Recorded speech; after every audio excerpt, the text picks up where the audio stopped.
Turn 1, La Source. Your exit speed out of this second gear corner will determine your top speed in the long uphill Kimmel straight. My braking point is the darker splotch on the pavement or the red outline in the fence on driver's left. Turn in is right about the lighter splotch before the shadow. There's quite the dip at apex, and the car will move to oversteer after turn in and then to understeer after apex as it climbs back out of the dip. A 6-inch difference in apex location can mean a different track out point by several feet, so be prepared to adjust your line.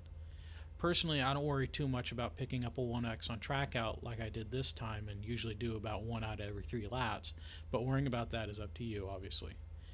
It's not worth going way offline to the left. You'll spend too much time cornering instead of accelerating.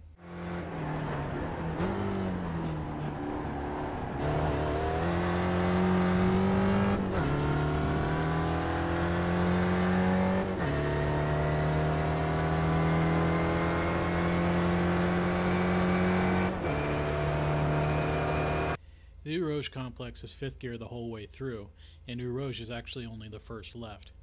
Begin your turn in about the 100 mark and try to give as little steering input as possible.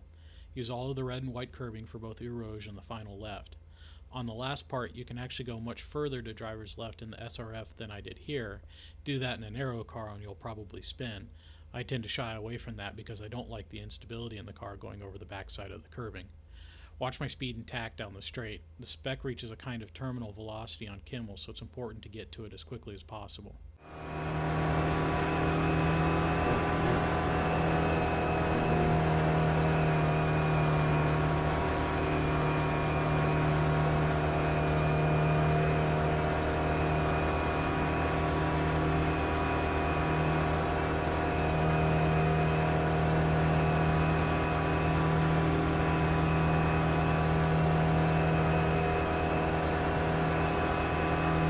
The Lacombe complex is 3rd gear.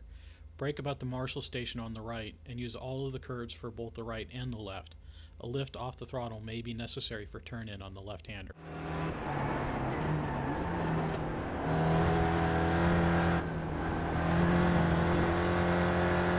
Malmedy, 3rd gear. Get as far to the left as you can. I tend to not go all the way to the outside since it usually binds my front at turn in. Clearly I felt a little dab of brakes for turn-in was necessary, but try to avoid the brake pedal. Use as much curb as possible on the apex.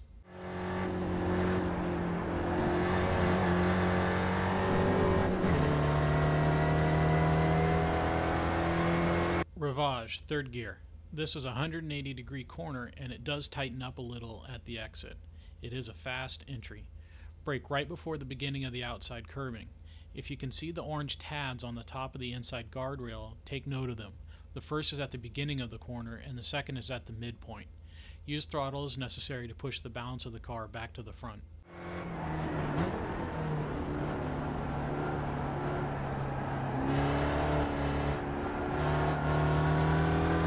Bruxelles. If you're going fast enough, which I'm not, you can get away with 4th gear. For the rest of us, it's 3rd. Over to the right as quickly as possible to have the car neutral for turn-in. A quick dose of half brake pedal and turn-in. Use all of the curbing on the inside. It is difficult, but try to be at full power before the apex. I didn't manage that here.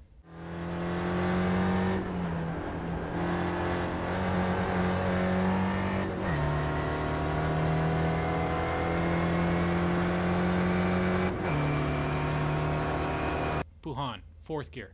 The braking point is a car length or two before the end of the catch fence that's on the left of the guardrail. Correct the oversteer that occurs after turn-in and go back to full power. If you're reaching the curbing on the outside, you're turning in too soon.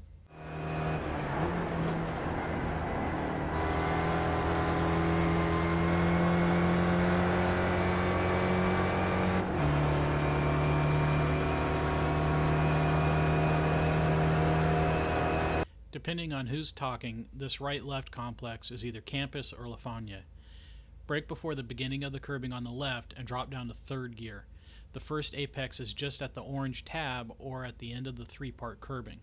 You can use quite a bit of that curb, but it has a tendency to make the car pogo, which can delay your turn in for the left.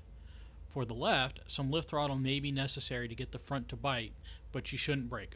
Try to use all of the curbing on the inside.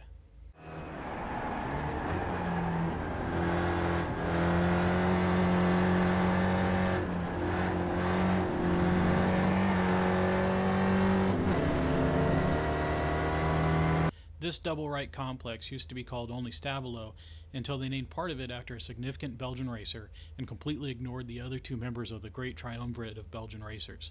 Olivier Gendebien and Jackie Ickx are two of the greatest racers in history, period, and to be completely ignored while one gets honored is a travesty and an embarrassment. Get it fixed, guys. Come on.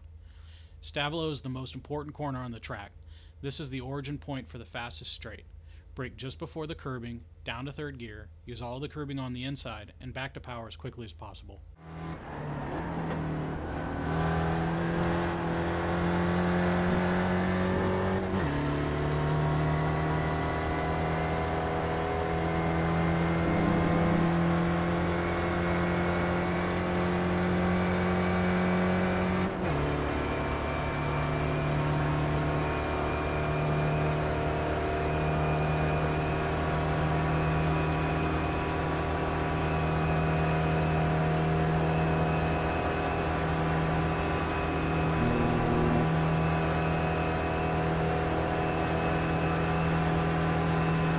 The chicane, second gear.